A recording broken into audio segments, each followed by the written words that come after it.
পৃথিবীর ম্যাপটা দেখেন, 1945 সালের আগে ইসরায়েল নামে কোনো দেশ ছিল না। ইসরায়েল দেশটাই ছিল না।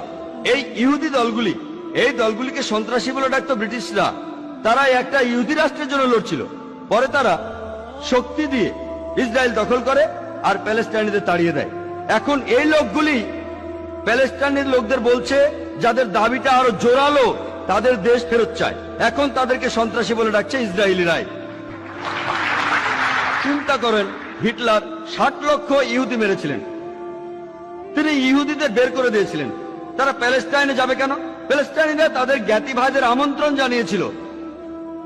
তারা যদি কোনো দেশ চায় তাহলে জার্মানিতে ফিরে যাওয়া উচিত, ইউরোপে যাওয়া উচিত। চিন্তা করেন, প্যালেস্টাইনিরা তাদের স্বাগতম জানিয়েছিল। ধরেন আপনার বাসায় একজন মেহমান আসলো, অচেনা সেই লোককে আপনি বাসায় থাকতে দিলেন, আর কিছুদিন পর সে আপনাকে বাসা থেকে বের করে দিল। আপনি দরজার সামনে বলতে থাকলেন, আমার ঘর ফেরত চাই, ফেরত দেন। লোকে আপনাকে বলবে সন্ত্রাসী। ঠিক এই ঘটনাই ঘটেছে। আজকে এই প্যালেস্টাইনিদের সন্ত্রাসী বলা হচ্ছে কেন? তারা তাদের দেশ ফেরত চায়।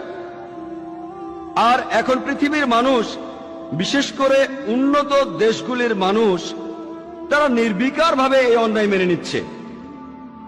আমরা জানি যে জার্মানিতে ইতিহাস আমাদের বলে 1968 থেকে